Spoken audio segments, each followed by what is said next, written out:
Hello YouTubers, happy 2017. Yes, we are finally done with 2016. It was a pretty piss poor year for humanity, and overall I didn't think it was the most triumphant year for cinema. It was a big year for reboots, sequels, and a lot of films that were just plain shit. But of course there were a good selection of films that I did really enjoy, and I thought I would give you a little top 10 of my favourite films of 2016. Now keep this in mind, this is my personal top 10, okay? The films that come into this list, they didn't always get 10 out of 10s, but for me personally, they were the films that I loved watching the most. They're the ones I will watch again in the future, ones I just absolutely love talking about and love gushing about to my friends. This is my personal top 10, and yeah, there's a few, how should I put this, a few quirky ones in there, some that you probably think, really? But hey, it's just me, it's my preferences. If you don't like it, tough shit. I have seen such a plethora of films this year as well. I'm talking at least 200 films. And trying to whittle it down into a top 10 was actually way harder than I thought. It took me a good few hours to compose a list. And yeah, there was a lot of different ideas on here. So yeah, I've been racking my brain trying to get them in the right order, trying to think what were the best ones. But I finally managed to whittle it down to a top 10. And here are a few films that get an honorable mention because they didn't quite make it into the list. But they were films I did appreciate and I did love, and you know, it was a little bit sad that they just couldn't quite make the final cut.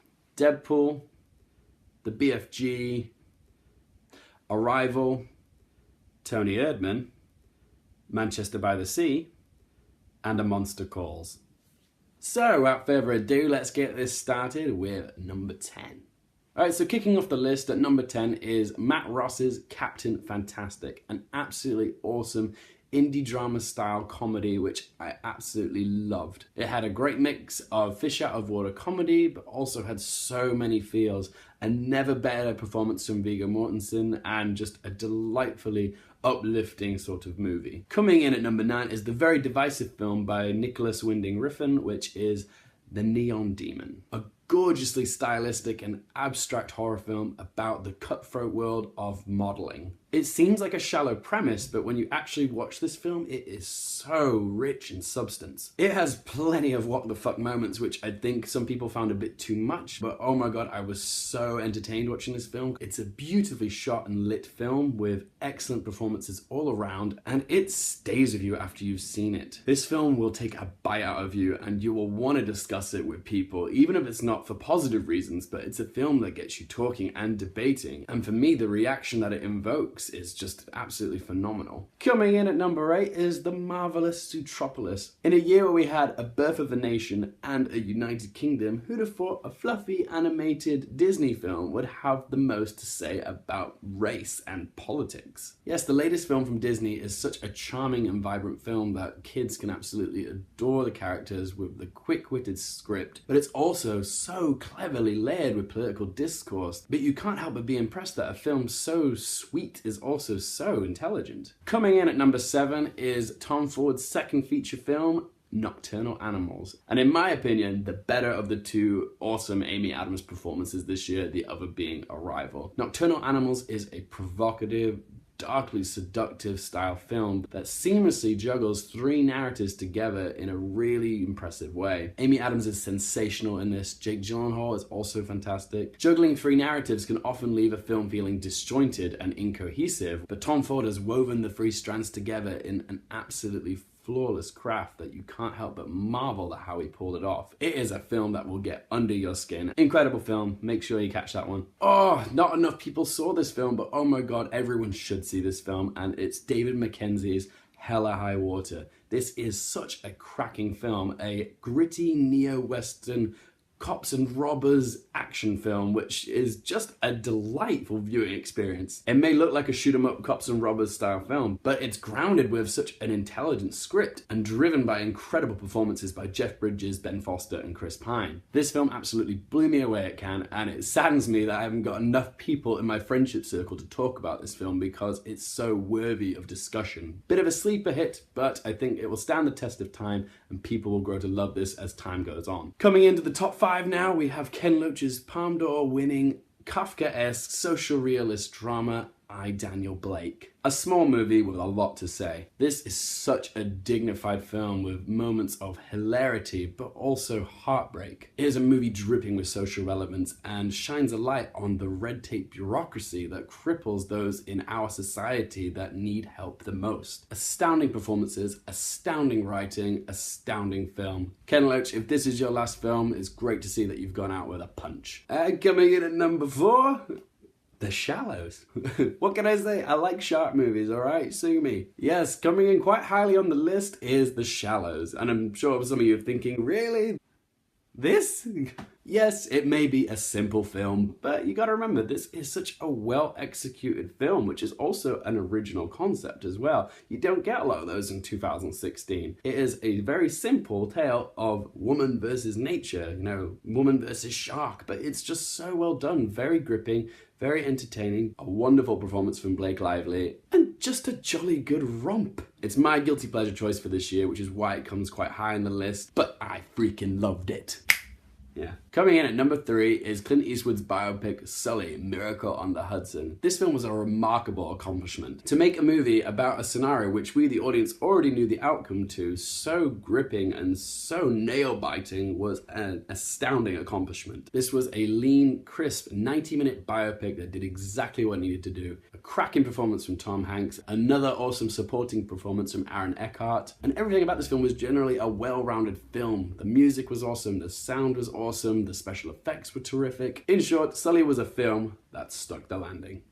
Right, getting so close to the end now, but coming in at number 2 is Captain America: Civil War. Holy crap, this film just exceeded my expectations. The Russo brothers managed to pull off the gargantuan task of dividing up beloved characters and making you feel for both sides. The topic of discussion was really interesting, and it was really cool to see the different perspectives of both sides. And that's what made this movie so great, is that you internally debated with yourself which side you think was right, because you thought, I kind of side with Iron Man on some things, they should be kept in check. However, at the end of the day, Captain America thinks we make the calls, we are the good guys, we've got to not adhere to the rules of, the government. We can't be held back by bureaucracy and red tape, which does make a lot of sense, because sometimes you can't get anything done when you've got the restraints of the government holding you back. It's I, Daniel Blake again, just in a comic book universe. And of course, this film had the best action sequence of the year in it, probably even the decade, to be honest. Yes, the phenomenal airport sequence, which is so beautifully choreographed, which feels gritty but exhilarating, and every character gets their moment to shine, and introduces Spider-Man, my favorite of all the superheroes, and it doesn't feel forced. It feels like the right time to introduce him, and he got a killer moment as well. Captain America: Civil War skyrocketed its way to the top 3 of my favorite superhero films of all time, and I can't wait to watch it again.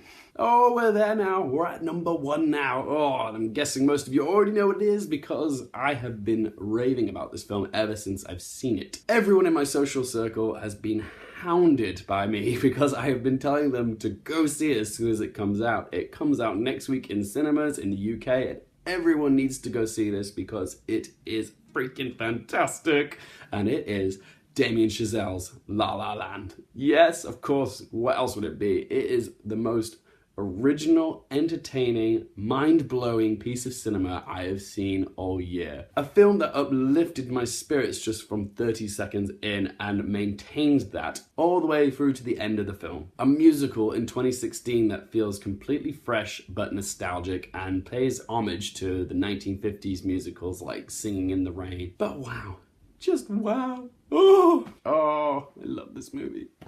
It is going to be a front runner for a lot of the big awards this year, the Golden Globes, the SAGs, BAFTAs, and the Oscars. It has won over the critics. It's going to win over the hearts of the public. It's going to become a classic for the ages. It is just the absolute epitome of cinematic viewing experiences. Go watch it. God, I cannot wait for my friends to go see it so then we can actually start talking about it. Frickin' hell.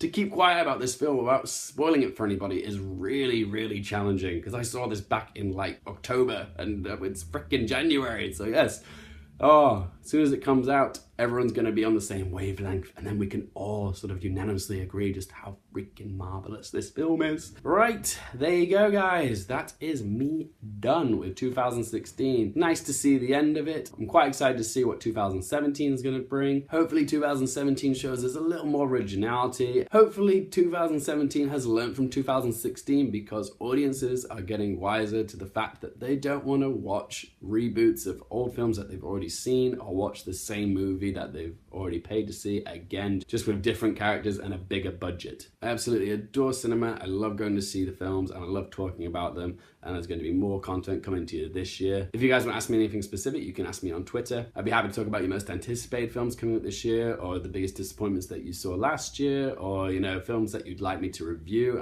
I'm happy to oblige. Or if you just want to have a frank discussion about the most random film possible, then yeah, just message me. I'd be happy to talk. Guys, it's been an absolute pleasure this year. I only started my YouTube channel back in September, but you know, it's been an absolute joy doing it so far. The comments, the feedback has been wonderful. I hope to bring more to you this year, and yeah, see what 2017 brings. Yeah, so first popcorn toss of 2017. It's a ceremonial moment. For more things related to movies, TV, and popcorn culture, I'm Luke Hearfield. Thanks for watching.